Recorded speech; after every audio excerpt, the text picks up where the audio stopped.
Good evening সকলকে। আরও একটি ভিডিওতে সকলকে স্বাগত জানাই। আজকে আমি এই ভিডিওটি করছি প্রেগনেন্সিতে টোটাল কতগুলো ইউএসজি করতে হবে এবং ঠিক কোন সময় করতে হবে তার উপরে একটি ডিটেলস নিয়ে। অনেক সময় আমরা প্রেগনেন্ট মাদের পাই যারা সঠিক সময়ে সঠিক ইউএসজি করেনি। অনেক সময় এরকম বিভিন্ন কারণে হতেই পারে যে ডক্টরের কাছে কোনো একটা ভিজিট মিস হয়েছে, কিন্তু ইউএসজির সঠিক সময়টা যদি পার হয়ে যায় সেই পার্টিকুলার ইউএসজিটা কিন্তু পরে করে আর লাভ হয় না। তো সেই কারণেই আমি একটা ডিটেলস আজকে শেয়ার করতে চলেছি। প্রেগনেন্সিতে টোটাল 4টে ইউএসজি থাকতেই হবে। প্রত্যেক মায়ের 4টে ইউএসজি থাকলে খুব ভালো হয়। প্রথম ইউএসজি প্রেগনেন্সি ডিটেকশনের 3 থেকে 4 সপ্তাহের মধ্যেই যদি প্রথম ইউএসজিটা করে ফেলা যায় তাহলে খুব ভালো হয়, কারণ সেটাই পরবর্তীকালে ডেটিং স্ক্যান হিসেবে কাজ করে, অর্থাৎ কিনা ভ্রূণের প্রকৃত বয়স নির্ধারণ করা সম্ভব হয়, যেটা শুধু আর্লি প্রেগনেন্সিতে নয়, লেট প্রেগনেন্সিতে এবং কখন সেই বাচ্চাটা ডেলিভারি করানো হবে সেই ডিসিশন মেকিংয়েও কিন্তু এই প্রথম ডেটিং স্ক্যানটা খুব সাহায্য করে। তাই এই ডেটিং স্ক্যানটা 12 সপ্তাহের মধ্যে করিয়ে ফেলতে হবে। খুব ভালো হয় যদি 8 থেকে 9 সপ্তাহের মধ্যে করিয়ে ফেলা সম্ভব হয়। দ্বিতীয় কখন আমরা ইউএসজি করব? এই পরের ইউএসজিটা করব ঠিক 18 থেকে 22 সপ্তাহের মধ্যে, অর্থাৎ 4.5 মাস থেকে 5.5 মাসের মধ্যে। এই দ্বিতীয় ইউএসজিটাকে বলা হয় অ্যানোমালি স্ক্যান। এর মধ্যে কি করা হয়?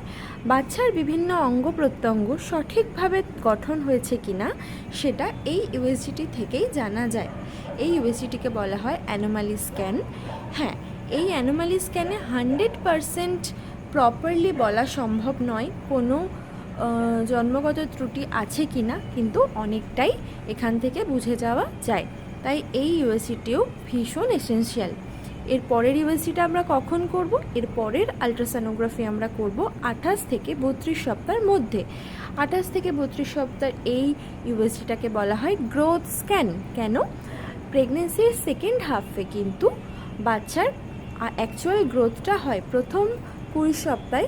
মোস্টলি বাচ্চার অঙ্গ প্রত্যঙ্গ গঠনের কাজটি হয় এবং পরের 20 সপ্তাহে বাচ্চার ওজন বাড়ে। তাই এই 28 থেকে 32 সপ্তাহের মধ্যে ইউএসজিটা আমাদেরকে বলে দেবে বাচ্চার গ্রোথ সঠিকভাবে হচ্ছে কি না, কোনো কারণে বাচ্চার গ্রোথ ব্যাহত হচ্ছে কি না, এই সবগুলি।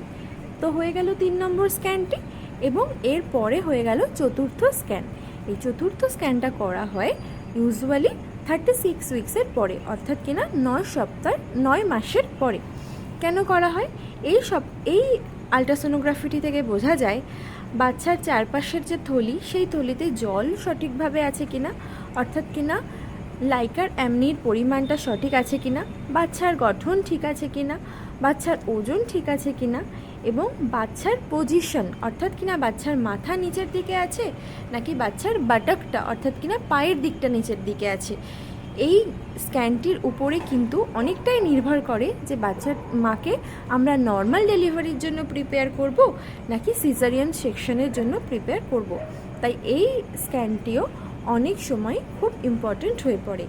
এছাড়াও ডক্টর অর্থাৎ আপনার গাইনোকোলজিস্ট কিন্তু আপনাকে অনেক সময় আরও ইউএসজি স্ক্যান করতে বলতে পারে, সেটা আপনার অবস্থার উপর নির্ভর করে। অর্থাৎ আপনার যদি প্রেগনেন্সিতে প্রেশার, সুগার বা অন্য কোনো মারাত্মক রোগ ধরা পড়ে তার উপর নির্ভর করে এর চেয়ে বেশি স্ক্যান আপনার অবস্টেটিশিয়ান অ্যান্ড গাইনোকোলজিস্ট আপনাকে সাজেস্ট করতেই পারেন, তাতে কোনো ভুল নেই। কিন্তু এই 4টি স্ক্যান প্রাইমারিলি খুবই ইম্পর্টেন্ট হয়, তাই এই 4টি স্ক্যান থাকা খুব জরুরি।